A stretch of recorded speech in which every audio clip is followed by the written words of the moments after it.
Hello, my dear students. Welcome to the 40th presentation. Let's go with the presentation, use it in research.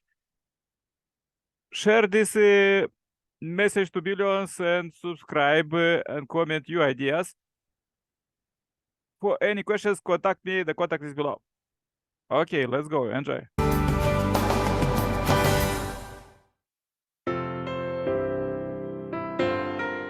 Welcome back to the Path to Happiness, an introduction to the unification principle.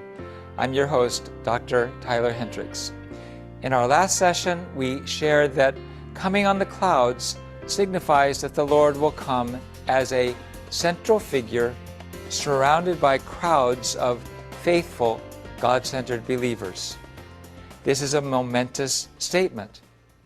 Back when I was a teenager, there was a poster of Jesus walking into a Sunday service, and all the people avoiding him, looking away, feeling uncomfortable.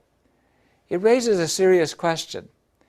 If you lived in Jerusalem when Jesus was on earth, would you have recognized him? Would you have given up everything to follow him? If Christ returns in the flesh, where do you think he would appear? Would it be among the Jewish people?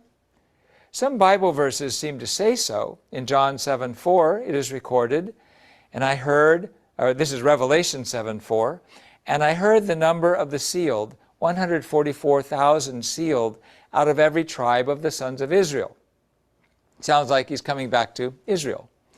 Jesus said, "Truly I say to you, you will not have gone through all the towns of Israel before the Son of Man comes."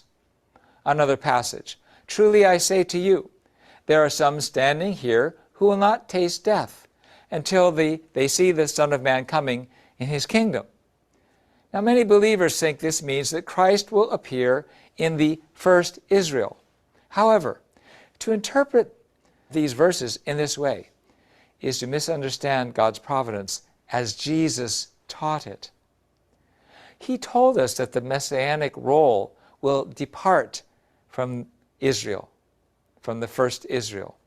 In Matthew 21, there's a story that Jesus told, a parable of a householder and tenants and the householder's son and his servants.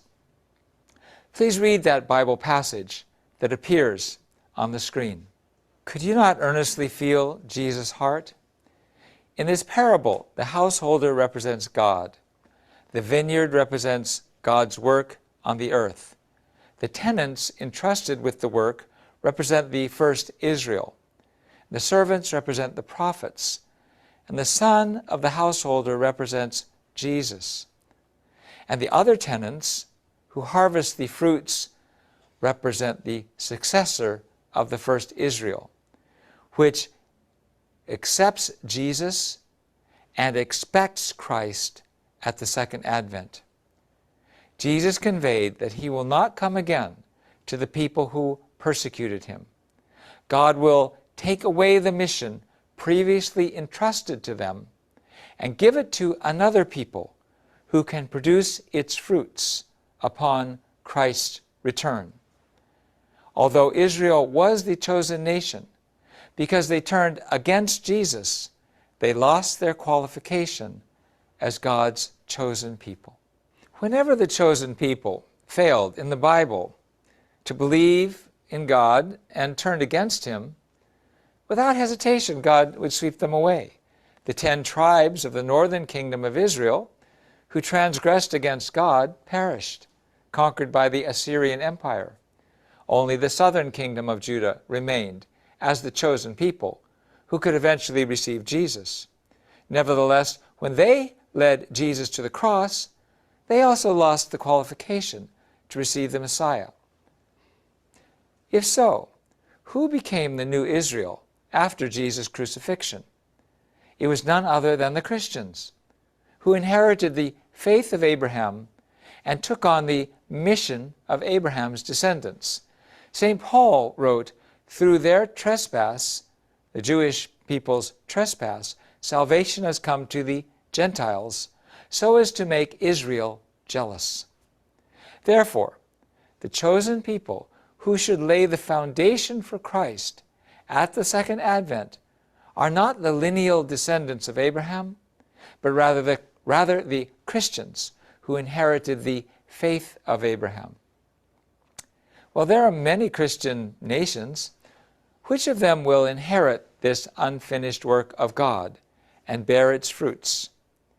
In the Bible, it teaches that the country that will inherit the unfinished work of God and bear the fruits is a nation that lies in the east.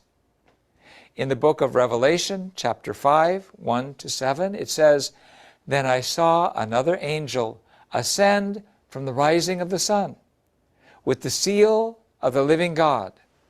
And I heard the number of the sealed, 144,000. Christ will return from a country in the east." Since ancient times, the nations in the east have traditionally been considered to be the three nations of Korea, Japan, and China. Among them, Japan, throughout its history, has worshipped the sun goddess. Japan entered the period of the Second Advent as a fascist nation, and from 1910 severely persecuted Korea and invaded China. After a period of Christian presence in Japan, Japan suppressed Christianity brutally, which remains a very small part of its religious composition. China, at the time of the Second Advent, was moving to communism and has suppressed new religions. Neither are hospitable to Christ's flourishing. Is Korea, then, the nation in the East where Christ will return? Let us examine the historical conditions needed in order for Korea to become a nation fit to receive the Messiah. First, Korea had to fulfill a national dispensation of 40 for the separation of Satan. Entering the era of the Second Advent of the Messiah, Korea suffered untold hardships as a colony of Japan for a 40-year period. The first Israel suffered 400 years in Egypt, and the second Israel, Christianity, had to prevail over the 400 years of persecution in Rome. Korea also had to suffer for a 40-year period from 1905 to 1945 as a colony of Japan, in order to fulfill a dispensation of 40 for the separation of Satan. The Korean people suffered imperialism, economic exploitation, social anxiety, cultural and ideological oppression at the hands of Japan. In reaction, Korean Christians led an independence movement, yearning for God's kingdom, an ideal world. Second, Korea is the front line for both God and Satan. When we reach the end of history, inevitably, there will be a final battle between God's side and Satan's side, and God's side must bring victory. At the point of confrontation between God and Satan, a sacrifice must be offered as the condition to determine the outcome. The Korean people were this sacrifice. God intervened to save South Korea, and Satan aggressively captured and controls North Korea.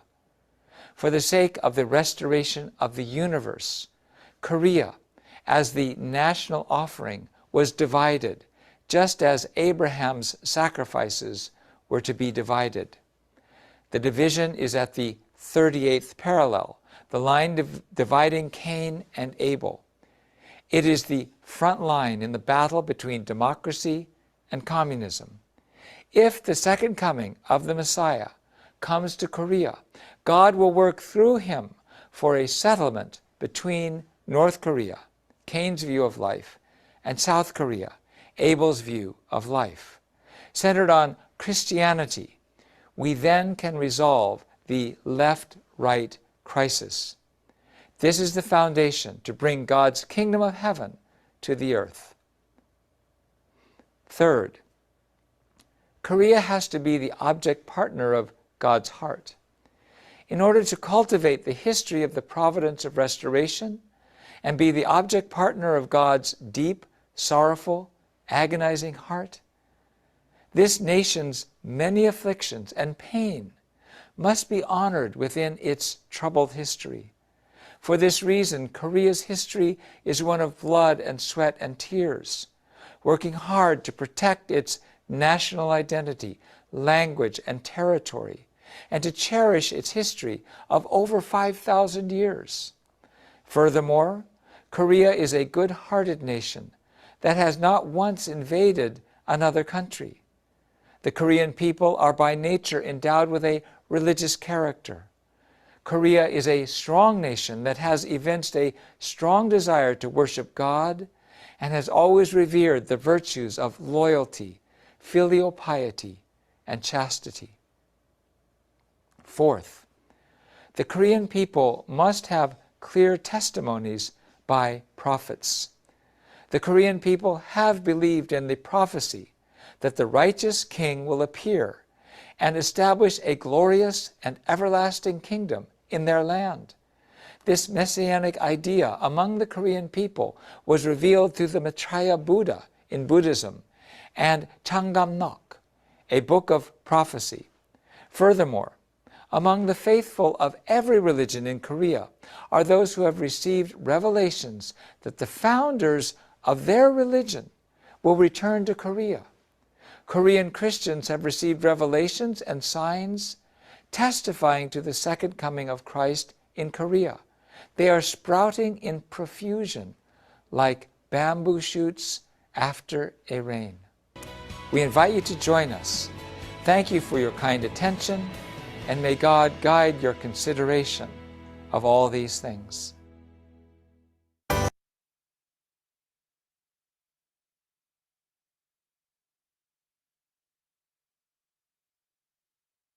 Okay. This was the presentation. Thank you very much.